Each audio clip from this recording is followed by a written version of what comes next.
They say the vampire king of the Northern Territories had forgotten what it meant to be alive. 800 years of existence had taught him that power was everything, that sentiment was weakness, and that the only things worth protecting were those that could strengthen his reign. He was wrong, but he wouldn't know that until he met her. The king's name was Christian Blackthorn, though few dared speak it aloud. He ruled from a fortress of black stone that overlooked the valley below, where human villages clustered together like frightened sheep. Every autumn they sent tribute: gold, jewels, livestock, anything to keep his attention elsewhere. This autumn, they'd sent nothing. Christian stood at his window watching the village burn. His soldiers had orders: comply or be destroyed. The villagers had chosen destruction. He felt nothing as the flames rose higher. Another village, another lesson taught. He'd done this 1,000 times before. The screams had long since faded to silence when his steward, Marcus, appeared at the door. "My lord, the village is destroyed, but there's a complication."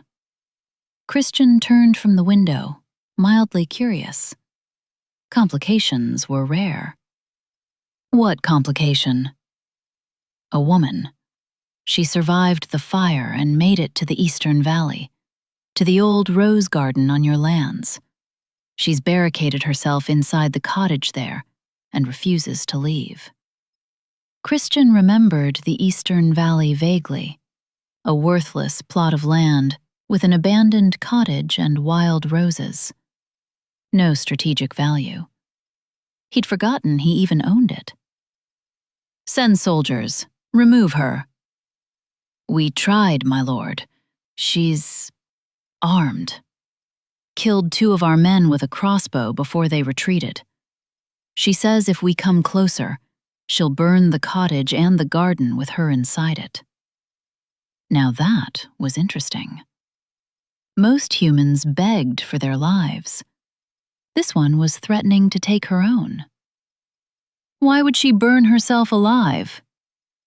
"She says the garden is all she has left, that we've taken everything else. If she can't have the garden, no one will." Christian studied Marcus for a long moment. "Bring her to me. Alive. I want to see this woman who thinks roses are worth dying for." They dragged her into his hall an hour later. She was covered in soot and adverse, her clothes torn and singed. Blood streaked her hands, whether hers or his soldiers', Christian couldn't tell. Her dark hair had come loose from its braid, wild around her face. But she wasn't crying, wasn't cowering. She stood before him with her chin raised, eyes blazing with fury and grief. "You burned my village," she said, her voice shaking but strong. "You killed everyone I knew. My neighbors, my friends, children." "They refused to pay tribute," Christian replied calmly. "There are consequences for defiance." "They couldn't pay. The harvest failed. We had nothing left to give." "Then they should have sent word, negotiated. Your village elder chose pride over pragmatism." The woman's hands clenched into fists. "My name is Lissa Thorne. That village was my home. And now it's ash because you decided human lives are worth less than gold." "They are," Christian said simply. "I've lived 800 years. I've seen 1,000 villages like yours rise and fall. You're all temporary, replaceable. My kingdom endures." Something flickered in Lissa's eyes. Not fear, but something sharper. harder. Then why am I here? If we're so replaceable, why not just kill me with the others? Christian leaned forward slightly. Because you're the first human in a century who's chosen to fight rather than beg. That interests me. And because you value a garden of roses more than your own life. That interests me even more. Those roses are all I have left, Lissa said, her voice breaking slightly. My grandmother planted them 50 years ago. My mother tended them after she died. Now they're mine. They're the last piece of my family that still exists in this world. Sentimental attachment to plants, Christian observed. How human. Yes, Lissa said fiercely. Human. Something you stopped being centuries ago. The insult should have earned her death. Instead, Christian found himself studying her more carefully. There was something in her eyes, a desperate determination he recognized. He'd seen it in warriors before battle, in mothers protecting children, in people who had nothing left to lose and therefore feared nothing. Here's my offer, Christian said. You can die here, now, quickly. Or you can live and tend your roses under my rule. The garden becomes officially mine, but you maintain it. You report to me monthly on its condition. Lissa stared at him. Why? Why would you care about a garden? I don't, Christian said, but you do. Enough to threaten your own life for it. I'm curious to see if that devotion is real or just hysteria from watching your village burn. It's real, Lissa said, her voice steady now. And I'll take your offer. Because someone should tend those roses. Someone should remember what they mean. Then you'll stay. You'll live in the cottage.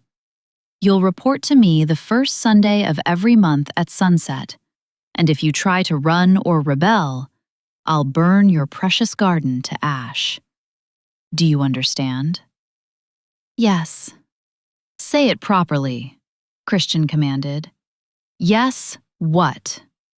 Lissa's jaw tightened, but she forced the words out. Yes, Your Majesty.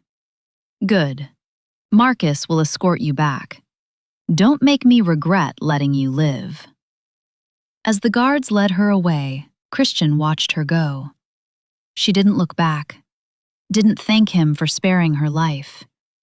She held herself like someone who'd just survived a war. Perhaps she had.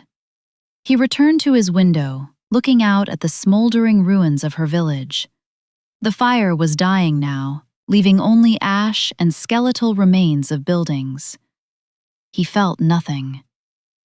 But for some reason, he found himself curious about whether Lissa Thorne would actually return in a month, whether her attachment to roses was real, whether anything could matter that much. The first Sunday came and went. Christian told himself he didn't care whether she appeared, that this was meaningless, just a whim. But he was waiting in the courtyard when sunset approached, and he told himself it was just to see if she'd keep her word. Lissa arrived exactly at sunset, carrying a single white rose. She looked different than she had a month ago, cleaner, though her dress was still worn and patched. The wild grief in her eyes had settled into something colder, harder. Your Majesty, she said, her voice carefully neutral. I'm here to report on the garden. Go ahead. The white roses are blooming. The weather's been good, warm days, cool nights. I've cleared the weeds and repaired the irrigation channels your soldiers damaged when they dragged me out. The garden is recovering. Christian looked at the white rose she held. It was perfect. petals still tight at the center, stem straight and green. "Why did you bring that?" he asked. "Because you asked me to report on the garden's condition. I thought you'd want to see proof." "I meant a verbal report would suffice." Lissa's expression didn't change. "You can't understand a garden from words, Your Majesty. You have to see it, touch it. Otherwise, it's just abstract." She held the rose out to him. Christian stared at it for a long moment, then took it. The stem was cool in his palm, the thorns sharp enough to pierce even his thick skin. "It's just a flower," he said. "To you, maybe. To me, it's the last thing in the world that connects me to my family, to my life before you destroyed it." The bitterness in her voice was like acid. "You're still angry about the village," Christian observed. "Of course I'm angry," Lissa snapped, her careful neutrality cracking. "You murdered everyone I knew. I'll be angry about that until the day I die." "Then why come here? Why not run? You could be halfway across the kingdom by now." "Because I promised. And because—" She stopped, looking away. "Because the roses need me. They're all I have left to care for. If I abandon them, then everything is truly gone." Something about the rawness in her voice caught Christian's attention. "You stayed for plants," he said slowly. "You're risking being near me, near the person who destroyed your entire life because of roses." "Yes," Lissa said simply. "Because someone has to. Because they matter, even if nothing else does anymore." Christian studied the white rose in his hand. Just petals and stem and thorns, but to her, it was everything. He didn't understand that, but he found himself wanting to. "Same time next month," he said. Lissa nodded and turned to leave. "Wait," Christian said, surprising himself. She stopped, turning back warily. "The rose. How long will it last?" "Once it's cut, a few days.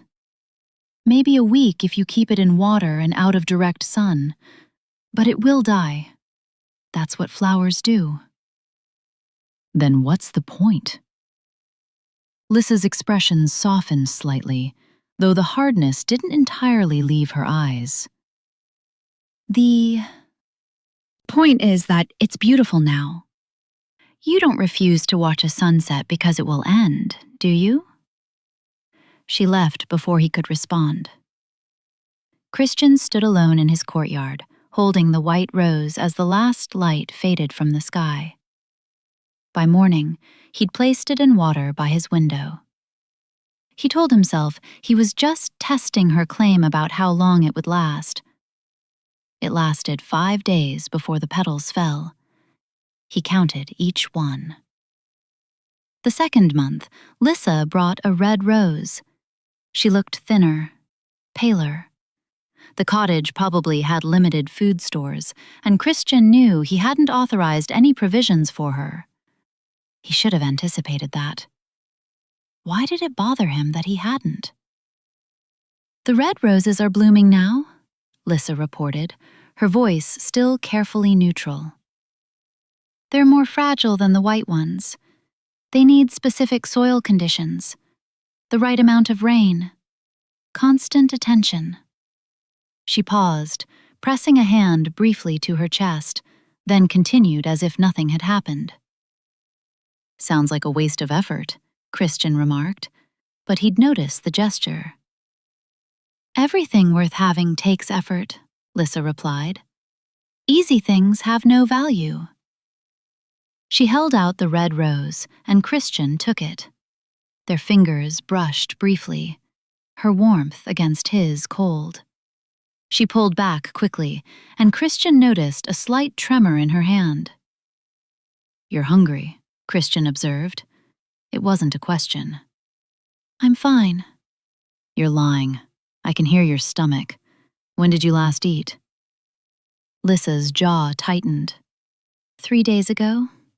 The cottage stores ran out. I've been foraging, but autumn isn't the best season for that. "Why didn't you say something?" "Because I'm your prisoner, not your guest. I didn't think you'd care whether I starved." The words were defiant, but there was exhaustion underneath them. Christian signaled to Marcus. "Bring food. Enough for a week." Lissa's eyes widened. "Why?" "Because you can't tend a garden if you're dead from starvation. Consider it practical, not kindness." But it wasn't entirely practical, and they both knew it. Marcus returned with bread, cheese, dried meat, and fruit. Lissa stared at it like she'd forgotten food could look like that. "Thank you," she said quietly. "Don't thank me. Just keep the roses alive." She nodded and started to gather the food, but Christian stopped her. "Eat something now, before you leave." "I can wait until—" "Now." Lissa sat on the stone bench and broke off a piece of bread. She ate it slowly, carefully, like someone savoring something precious. Christian watched her and felt something uncomfortable twist in his chest. Guilt? No, he didn't do guilt, but something close to it. "Your grandmother," he said abruptly. "You said she planted the roses. Tell me about her." Lissa looked up, surprised. "Why?" "Because you value them enough to risk starvation. I want to understand why." Lissa was quiet for a long moment, chewing slowly. "She used to say that when you care for something, really care for it, you become connected to it. Forever. It's not about ownership, it's about relationship. You give something your time, your attention, your effort, and it gives you purpose in return." "That sounds like slavery with extra steps." "No," Lissa said firmly. "It's responsibility. It's choosing to be bound to something because it matters. My grandmother tended those roses every single day for 40 years, even when she was sick, even when it was difficult. And they bloomed for her like they bloomed for no one else." "Plants don't respond to individual care." "Don't they?" Lissa met his eyes. "Or maybe they just respond to consistency. To someone showing up day after day, whether it's convenient or not." She took another bite of bread. "My grandmother used to read me stories. There was one about a prince who lived on a tiny planet and traveled through space. He met a fox who taught him about relationships. The fox said that taming something, really bonding with it, takes patience and ritual. You can't rush it. But once you've done it, you're responsible for that thing forever." "Sounds like a burden." "It is," Lissa agreed. "But it's also what makes life meaningful. Having something or someone that you're responsible for, that you'd sacrifice for, that matters more than your own comfort." She looked at him directly. "You don't have that, do you? In 800 years, you've never had anything that mattered more than your own power." The observation was uncomfortably accurate. "I have a kingdom." Christian said defensively. You have subjects who fear you. That's not the same. Christian wanted to argue, but he couldn't, because she was right. He had wealth, power, territory, and absolutely nothing that was his because he'd chosen to care for it. Lissa finished her bread and stood, swaying slightly before catching herself on the bench. Christian was on his feet instantly. Are you all right? Just stood up too fast, Lissa said, but her face had gone even paler. I'm fine. She wasn't fine, but she gathered the remaining food and straightened her shoulders. Thank you for the food, Your Majesty. I'll see you next month. She left the red rose on the bench beside him. After she was gone, Christian picked it up and brought it to his nose. It smelled like earth and rain and something indefinably alive. He placed it in water next to where the white rose had died. It lasted 3 days before the petals fell. He found himself disappointed by how quickly beauty faded. The 3rd month it rained. Christian waited in the courtyard anyway, telling himself it was just protocol, just maintaining their arrangement. Lissa arrived soaked to the bone, shivering, carrying a yellow rose wrapped in oilcloth. You didn't have to come in this weather, Christian said before he could stop himself. Yes, I did, Lissa replied through chattering teeth. You said first Sunday of every month. You didn't say unless it's raining. A cough escaped her, sharp and harsh, and she tried to suppress it. I didn't think you'd be this literal about it. If I only come when it's convenient, then it doesn't really matter, does it? Christian gestured her inside. When had he ever invited anyone inside? And she followed him into his private study. She stood dripping on his ancient carpet, looking around at the dark wood, the cold fireplace, the shelves of books that no one read anymore. Another cough shook her frame, and this time she couldn't hide it. You could light a fire, she said, still shivering.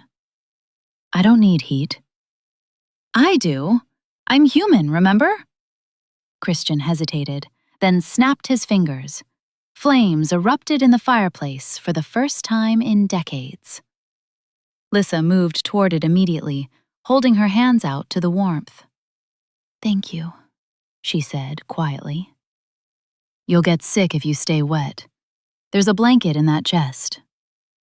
Lissa found it and wrapped it around her shoulders, still shivering but gradually warming. Christian found himself watching the firelight play across her face. She looked less gaunt than she had last month. The food had helped.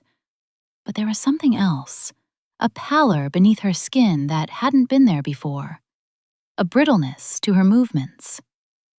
The yellow roses are blooming now, Lissa said, unwrapping the oilcloth. They're my favorites.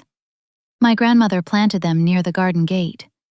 She said yellow roses mean friendship. Do they?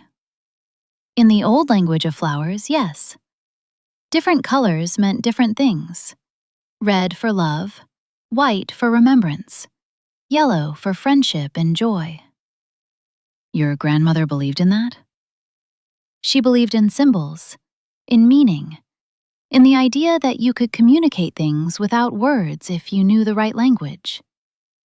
Lissa held the yellow rose out to him.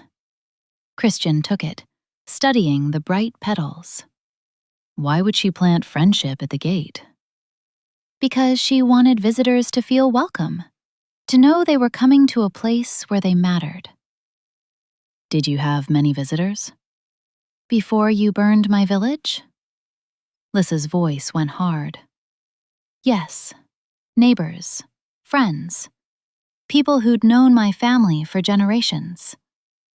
Now it's just me, alone with the roses. The bitterness was back, sharp as thorns. "You blame me," Christian observed. "Of course I blame you." Lissa's control finally shattered.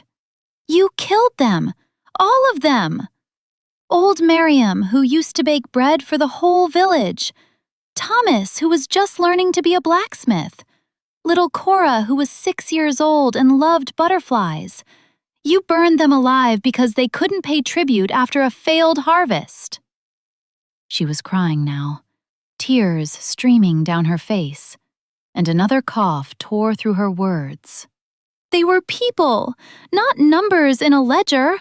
They had families and dreams and futures, and you took all of that away because they didn't have enough gold." Christian should have been angry at her outburst, should have reminded her of her place. Instead, he just felt tired. "I've done this 1,000 times, he said quietly. "Burned 1,000 villages, killed countless people. It never mattered before." "Because you stopped seeing them as people centuries ago," Lissa said, wiping her eyes furiously. "You see everything from so far away, from your fortress, from your 800 years, that individual lives look meaningless. But they're not. Every single person you killed mattered to someone. And if I'd let your village refuse tribute without consequences, every other village in my territory would have done the same. The kingdom would collapse into chaos." "Then maybe your kingdom deserves to collapse," Lissa shot back. "Maybe a kingdom built on fear and murder isn't worth preserving." Silence fell between them like a wall. Christian stood and moved to the window, looking out at the rain-soaked courtyard. "You said your grandmother believed in symbols," he said finally. "In meaning. What would she say about someone who tends a garden for a monster?" Lissa was quiet for a long moment. "She'd say that gardens grow anywhere, even in the darkest soil, and that tending something, even in terrible circumstances, is an act of hope." "Hope for what?" "That beauty can exist even when everything else is ash. That caring for something small and fragile can matter even when the world is cruel. That maybe, if you tend something long enough, even the hardest ground can soften." She looked at him directly. "My grandmother would say I'm not tending a garden for a monster. I'm tending a garden near one. And maybe, if I'm patient enough, some of that life might take root in him, too." Christian turned to face her. "Are you trying to change me?" "No," Lissa said. "I'm trying to survive. And the only way I know how to do that is to care for something, even if it's just roses, even if everything else is gone." She walked to the door, still wrapped in the blanket, and another small cough escaped her. "Keep the blanket. Bring it back next month." "Why are you being kind to me?" Lissa asked, genuine confusion in her voice. Christian didn't have a good answer. "Because you keep showing up," he said finally. "Even in the rain. Even when you hate me. That's unusual." "It's not unusual. It's just keeping my word." "Most people don't. Not when it's difficult." Lissa studied him with an expression he couldn't quite read. "Then you've been around the wrong people for 800 years." She left, and Christian stood alone in his study, holding a yellow rose that meant friendship. He placed it in water and watched the firelight flicker across its petals. It lasted 6 days.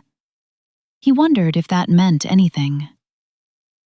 By the 6th month, Christian had stopped pretending he wasn't waiting for her visits. Lissa arrived at sunset as always, and Christian noticed immediately that she looked healthier.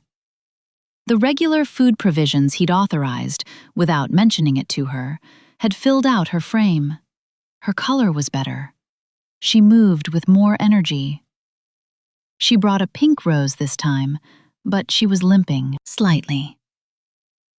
"What happened?" The question came out sharper than Christian intended. "Nothing serious.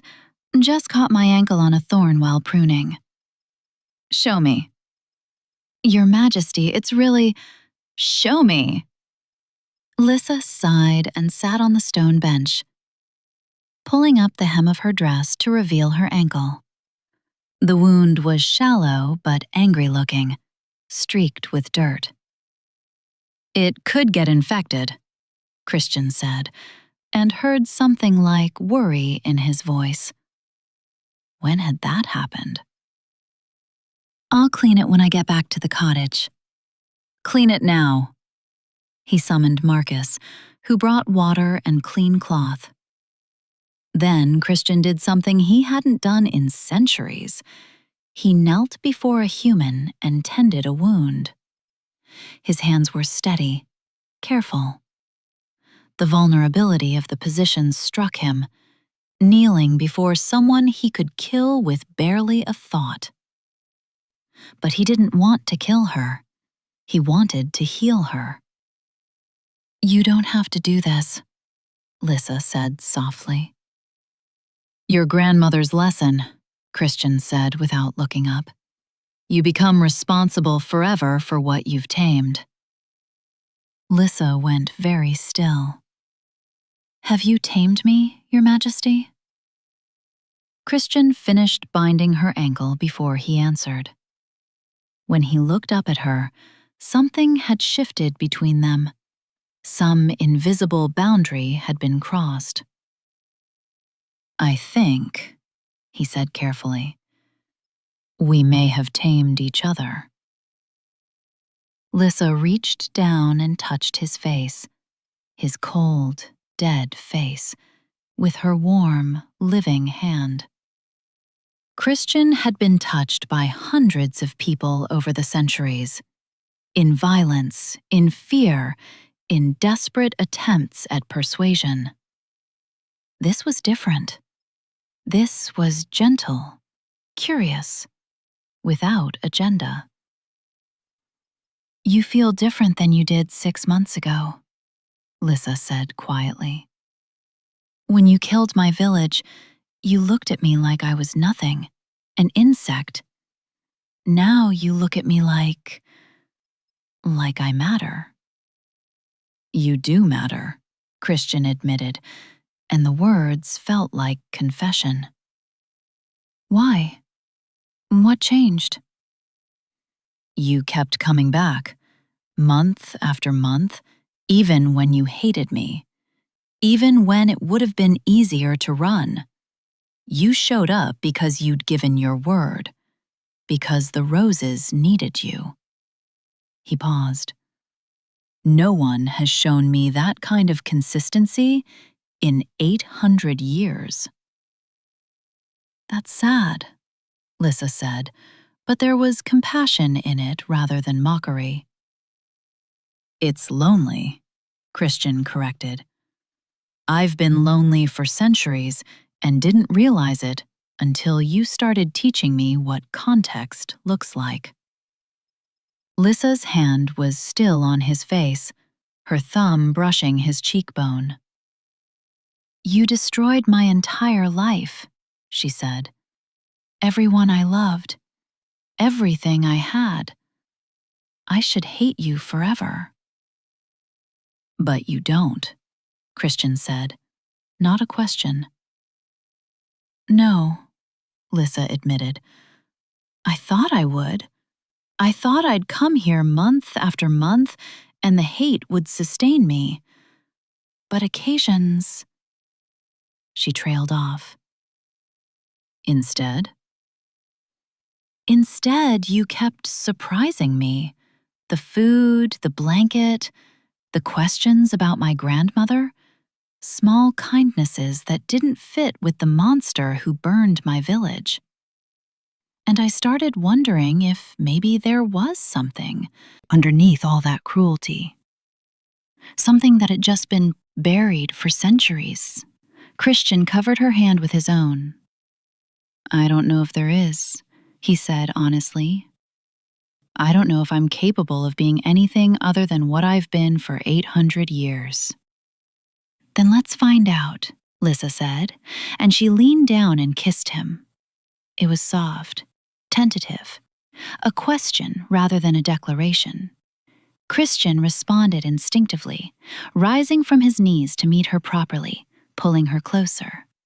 The kiss deepened, and Christian felt something crack open in his chest. Something that had been frozen for so long he'd forgotten it existed. Want. Need. Connection. When they broke apart, Lissa was crying. "This is insane," she whispered. "You killed everyone I loved." "I know." "I shouldn't want this. Shouldn't want you." "I know." "But I do." She pressed her forehead against his. "God help me. I do." Christian held her and felt the warmth of her body against his cold one. And for the first time in 800 years, he wished he could be warm too. "Stay," he said. "Not in the cottage. Here. With me." "Christian." She'd started using his name somewhere along the way. "We can't just—" "Why not? You said yourself that what matters is what you give your time to, what you choose to tend. I choose this. I choose you." Lissa pulled back to look at him. "Do you understand what you're saying? If I stay here, if we do this, I'm choosing to be with the person who destroyed my world." "I can't undo what I did," Christian said. "I can't bring your village back. But I can try to be something other than what I was. You've already changed me, Lissa.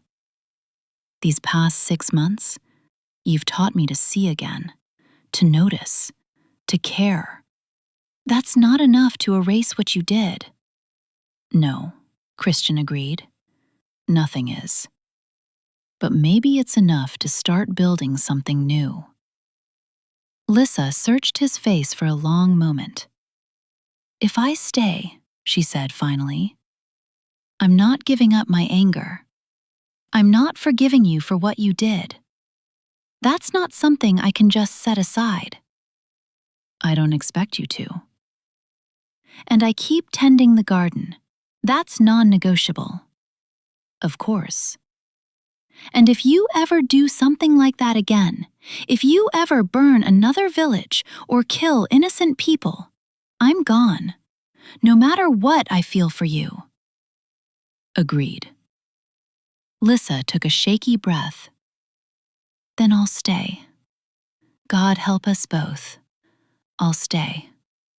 Christian kissed her again, and this time there was no hesitation. Just two lonely souls finding unexpected connection in the ruins of everything that had come before. Outside, the roses bloomed in the twilight, and for the first time in 800 years, Christian Blackthorn felt something like happiness. The months that followed were unlike anything Christian had experienced in his long existence. Lissa moved into the fortress, and she brought life to his dead halls. She argued with him when she thought he was wrong, questioned his decisions, made him explain his reasoning.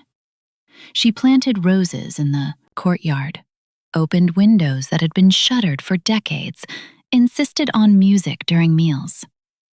And slowly, grudgingly, Christian found himself changing. He noticed things he'd ignored for centuries. The beauty of sunrise, the way rain smelled different in each season, the satisfaction of growing something rather than just taking it. Lissa still tended her garden every day, and Christian started joining her.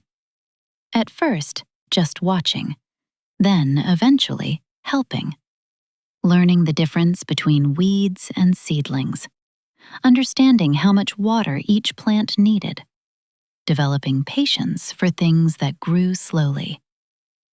"You're learning to care for something other than power," Lissa told him one afternoon as they worked side by side.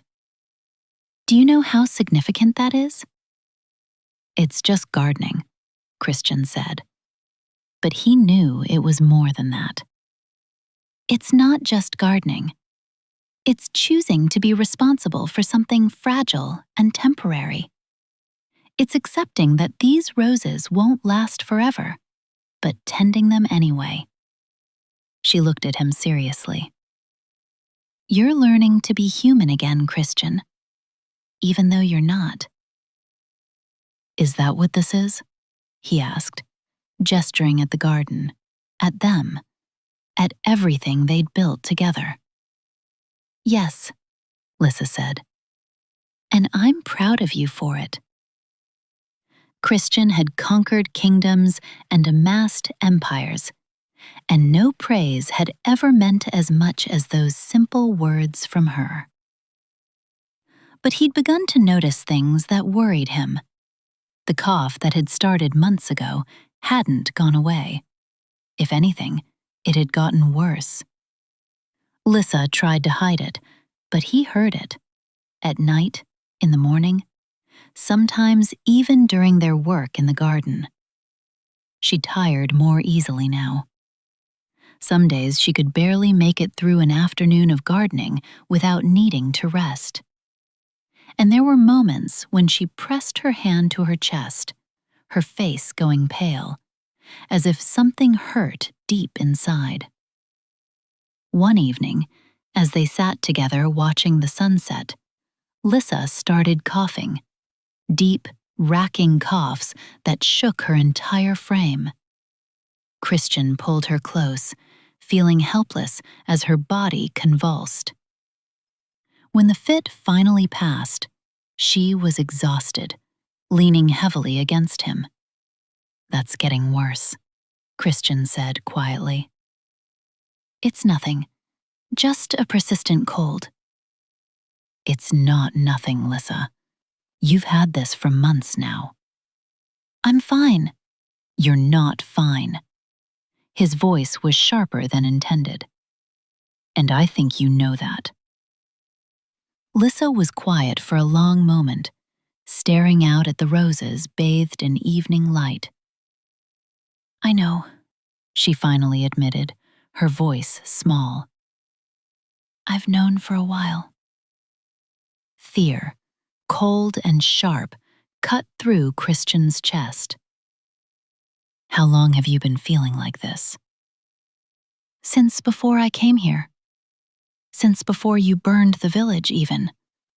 I thought if I ignored it, it would go away."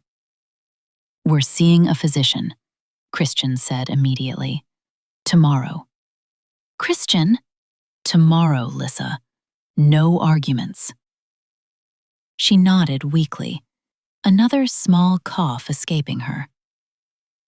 That night, Christian held her as she slept, listening to the irregular rhythm of her breathing, and felt something he hadn't experienced in 800 years. Helpless terror. The physician arrived the next day, the best in the kingdom, summoned by royal command. He examined Lissa thoroughly while Christian paced outside the room like a caged animal. When the physician finally emerged, his expression told Christian everything he needed to know. "My lord, I need to speak with you." They went to Christian's study, and the physician closed the door. "It's in her blood, a rare condition. It's been progressing for months, possibly years. I'm surprised she's functioned as well as she has." "Can you cure it?" Christian demanded. The physician shook his head slowly. "No, my lord. I'm sorry. There's nothing I can do. The progression will accelerate now. She has weeks, perhaps, a month or two if fortune favors her. The words hit Christian like a physical blow. No. I wish I had better news. How long has she known? Christian interrupted. Based on her symptoms, she likely suspected something was wrong for quite some time. But people often deny these things, hope it will simply resolve. After the physician left, Christian returned to find Lissa sitting up in bed, looking small and pale. "He told you," she said, not a question. Christian nodded, not trusting his voice. "I'm sorry," Lissa said quietly.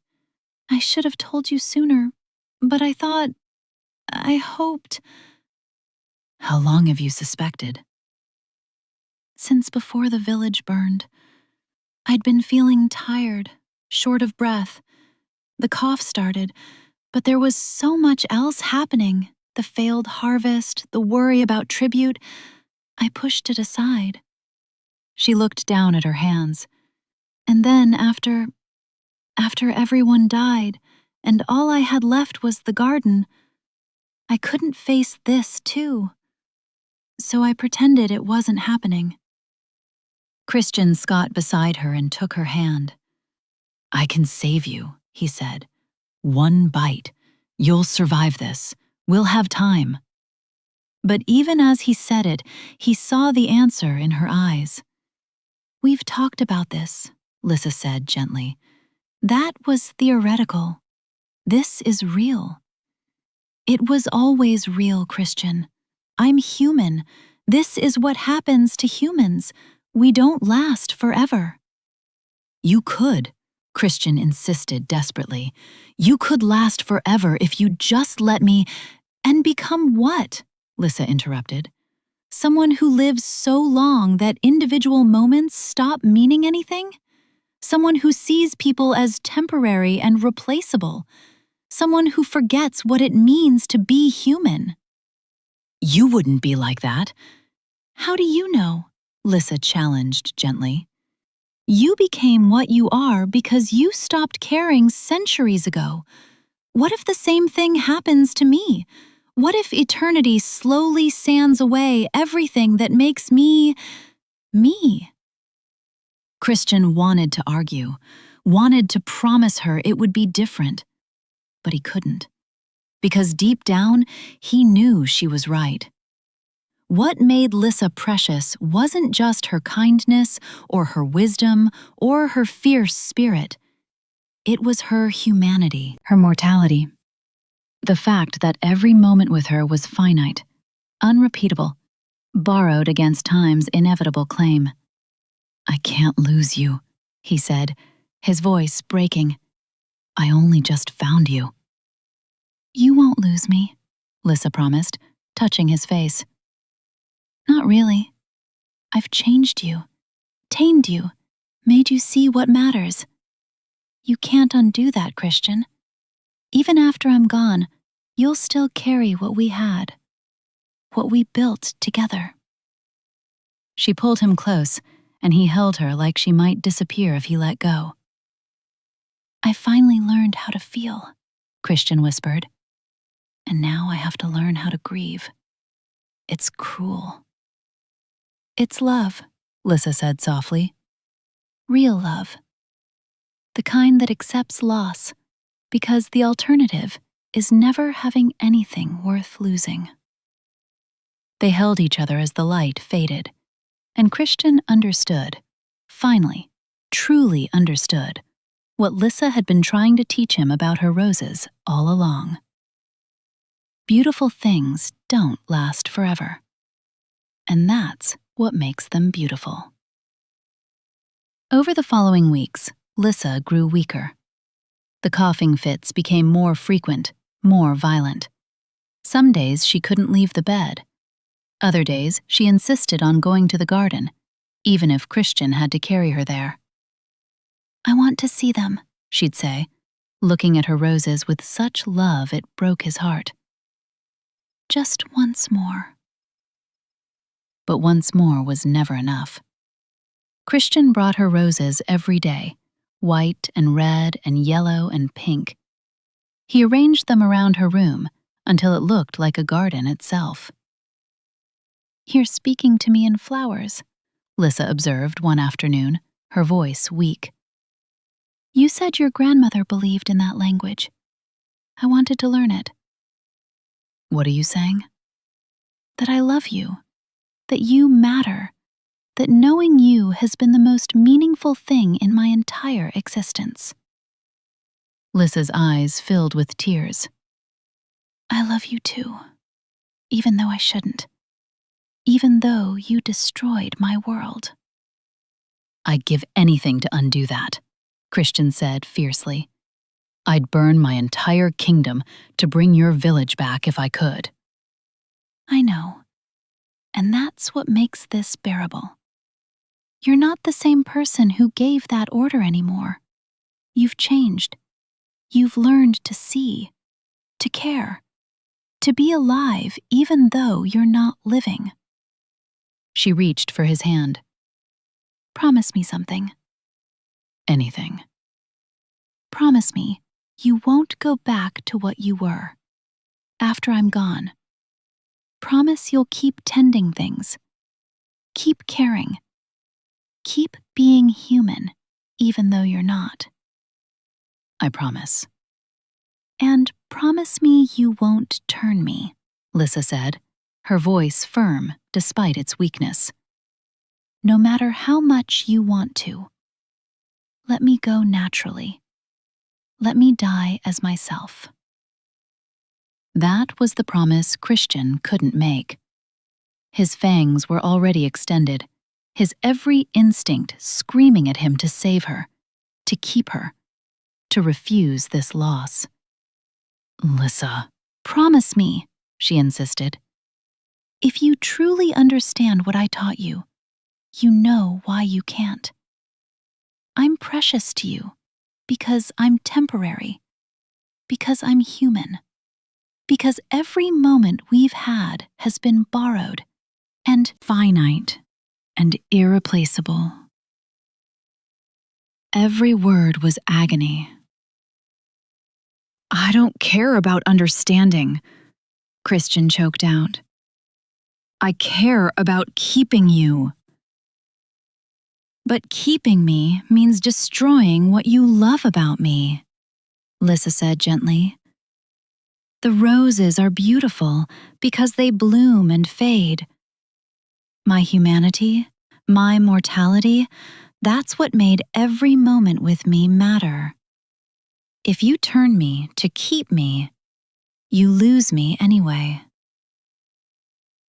Christian knew she was right. He hated that she was right. "Then what do I do?" he asked helplessly. "How do I just let you go?" "You choose me," Lissa said. "Not what you want. Me. What I want. You choose to love me enough to let me be who I am, even if that means losing me." She touched his face with trembling fingers. "That's what love is, Christian. Choosing someone else's happiness over your own, even when it costs you everything." On the last night, Christian knew the end was coming. Lissa's breathing was shallow, labored, her heartbeat weak and irregular. She'd been drifting in and out of consciousness for hours. She woke at sunset and asked to see the garden one more time. Christian carried her outside and laid her gently among the roses. The moon was full, painting everything silver. "They're so beautiful," Lissa whispered, looking at the flowers swaying in the evening breeze. "So are you," Christian said, his voice thick with tears. "Still a liar." But she smiled faintly. Christian held her close, and his fangs extended involuntarily. Every instinct screamed at him to bite, to save, to keep. He'd spent 800 years taking what he wanted, refusing to let anything go. This was the moment, the choice. "Christian," Lissa said, her voice barely audible. "Thank you for learning, for changing, for choosing to care even though it hurts." "I don't want to lose you," he whispered. "You're not losing me. You're loving me, the way I needed to be loved, by letting me go." She was dying. He could hear her heartbeat faltering, stuttering. Minutes left, maybe seconds. Every fiber of his being screamed at him to bite her, to save her, to refuse this ending. But looking down at her face, peaceful despite the pain, at ease despite the fear, Christian understood. She'd given him everything. Her time, her care, her trust, her love. The last gift he could give her was this: her choice, her death, her humanity. With a sound like his soul breaking, Christian pulled his fangs back, withdrew from the temptation, gathered Lissa closer instead, pressing his forehead to hers. "Then I choose you," he whispered through his tears. "Not what I want. You. What you want. What you taught me. I choose to love you enough to let you go." It was the first truly selfless act of his endless existence, and the moment he made that choice, everything changed. Warmth spread through Christian's chest, impossible, forgotten. A heartbeat, his first in 800 years. Lissa felt it against her cheek, and her fading eyes widened with wonder. "Your heart." Christian looked down at his hand and saw it changing. No longer marble pale, but flushed with color, veins visible beneath skin, warmth spreading through his body like sunrise breaking through darkness. "What's happening?" he breathed. But he knew. Deep in his bones he understood. The curse. The curse that had made him vampire 8 centuries ago, when he'd been a cruel, selfish king who valued power over people, who took what he wanted and gave nothing in return. It could only break when he loved someone more than himself, when he chose sacrifice over selfishness, when he finally learned what it meant to truly care for something beyond his own desires. 800 years, and he'd finally learned. His body aged rapidly, decades catching up in seconds. His dark hair threaded with silver, then white. Lines appeared around his eyes, his mouth. His frame weakened as 800 years of stolen time claimed him all at once. But he was smiling through his tears. "The curse broke," he said, his voice already rough with age. "I'm human. I'm finally human."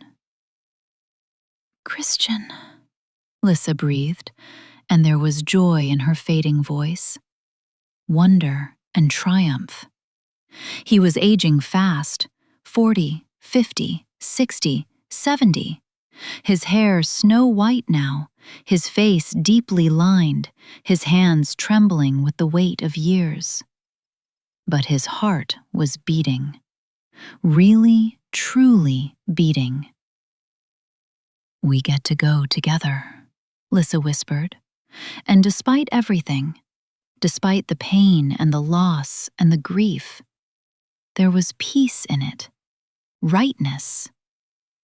"Together," Christian agreed, his voice cracking with age and emotion. He was an old man now, ancient and frail. 800 years of life finally catching up to him. His immortal strength was gone, his supernatural power faded to nothing. But he'd never felt more alive. They lay together among the roses, bathed in moonlight, as their hearts beat in perfect synchronization. "I'd forgotten how beautiful the world is," Christian said, looking up at the stars with human eyes that could truly see.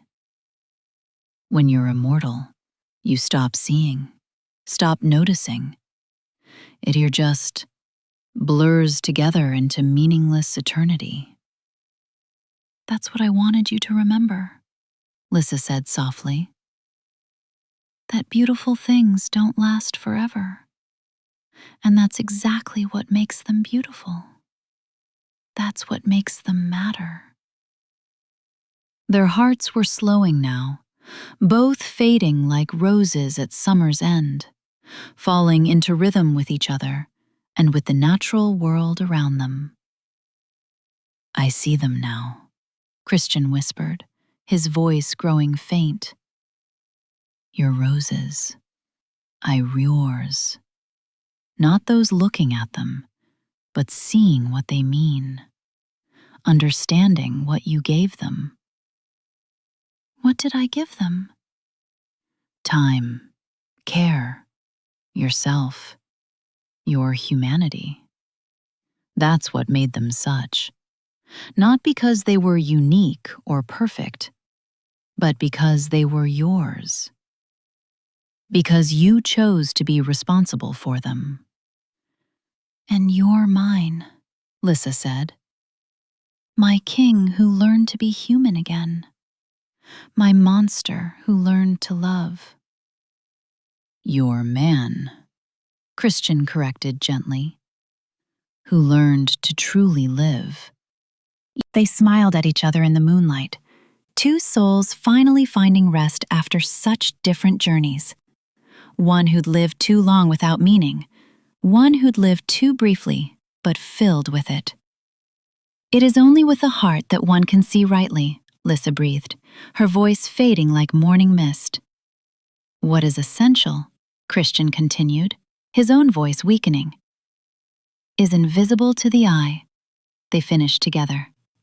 And there, in the rose garden under the silver moon, holding each other as the world turned slowly beneath them, they let go. Their last breaths came as one. Their hearts beat once more in perfect unison, then fell silent together. When the servants found them at dawn, they were still holding each other, peaceful and still among the roses. An old man and his love, looking for all the world, like they'd simply fallen asleep in the garden they both cherished. Their faces were serene, almost smiling, as if they'd found, in the very end, exactly what they'd been searching for. The roses bloomed more beautifully than ever that year, as if fed by something more precious than soil and rain. As if love itself had taken root there, in the place where a king finally learned that some things are worth dying for.